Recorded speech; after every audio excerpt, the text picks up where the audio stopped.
রক্তাক্ত ব্রাজিলের রাজধানী রিও ডি জেনিরো। আইন শৃঙ্খলা বাহিনীর জিপে তোলা হচ্ছে একের পর এক মরদেহ। দেখে মনে হবে কিছুক্ষণ আগে কোনো সন্ত্রাসী হামলা বা দুর্যোগের ঘটনা ঘটেছে।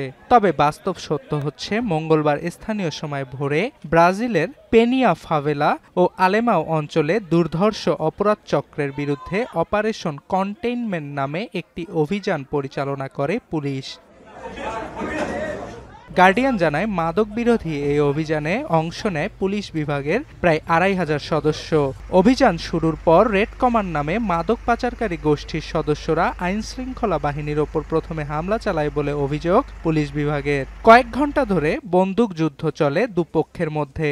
এতে মাদক পাচারকারী ছাড়াও প্রাণ হারান কয়েকজন পুলিশ, আহতও হয় অনেকে। ২০১০ সালের পর এটিকে সবচেয়ে বড় মাদক বিরোধী অভিযান বলে জানিয়েছেন রিও ডির ডানপন্থী governor. Infelizmente, dessa vez, como ao longo desse mandato inteiro, não temos o auxílio nem de blindados, nem de nenhum agente das forças federais, nem de segurança, nem de defesa। ১৯৮০-র দশকের পর থেকে favela এলাকায় আস্ফালন ঘটে মাদক কারবারিদের। Rio de জেনিরোর নিরাপত্তা সচিব Victor Santos জানান, রিওর বিশাল অংশের নিয়ন্ত্রণ রয়েছে রেড কমান্ড গ্যাংয়ের সদস্যদের হাতে। এছাড়া অ্যামাজনের অনেক অঞ্চলে উপস্থিতি রয়েছে গোষ্ঠীটির। তাদেরকে ধরতেই এই অভিযান বলে এক টেলিভিশন বার্তায় জানান সান্তোস।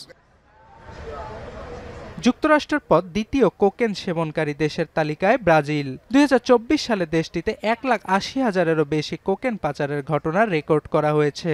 জব্দ করা হয় ১,৩০,০০০ কিলোগ্রাম মাদক। এছাড়া দেশটিতে মাদক কারবারিদের ওপর পুলিশের অভিযান নতুন নয়। আল জাজিরা জানায়, ২০২৪ সালে মাদক বিরোধী অভিযানে দেশটিতে অন্তত ৭০০ জন প্রাণ হারিয়েছেন।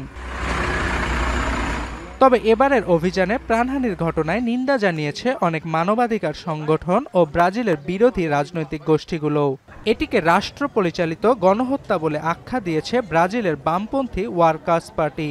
এত প্রাণহানিতে ভীত ব্রাজিলের সাধারণ মানুষও। Muito medo e apreensivo porque não tem ônibus, estamos aqui no meio da rua, exposto a qualquer coisa, né? Tá tenso, tá muito tenso. Eu nunca passei assim por isso. Eu sou carioca, nascida e criada aqui no Rio. Porque precisa-se de um programa de segurança pública nacional, como já proposto pelo governo federal. আগামী সপ্তাহে রিও ডি জেনিরোতে C40 world mayor summit অনুষ্ঠিত হবে। এছাড়া আগামী ১০ থেকে ২১ নভেম্বর পর্যন্ত ব্রাজিলে বিশ্ব নেতারা অংশ নেবেন শীর্ষ জলবায়ু সম্মেলন COP30-তে। এর আগেও ২০১৬ সালের অলিম্পিক, ২০২৪ সালের G20 ও ব্রিক্সের মতো বড় বড় সম্মেলনের আগে রিও ডি জেনিরোতে বিভিন্ন অপরাধী গোষ্ঠীর বিরুদ্ধে এ ধরনের অভিযান পরিচালনা করেছিল আইন শৃঙ্খলা বাহিনী। অর্ণব প্রসাদ, এখন বিশ্ব। ৪ গুণ শক্তিশালী এনজাইম ও অধিক ফেনা সমৃদ্ধ অরিক সিলভার ওয়াশ মাত্র ৭০ টাকায়।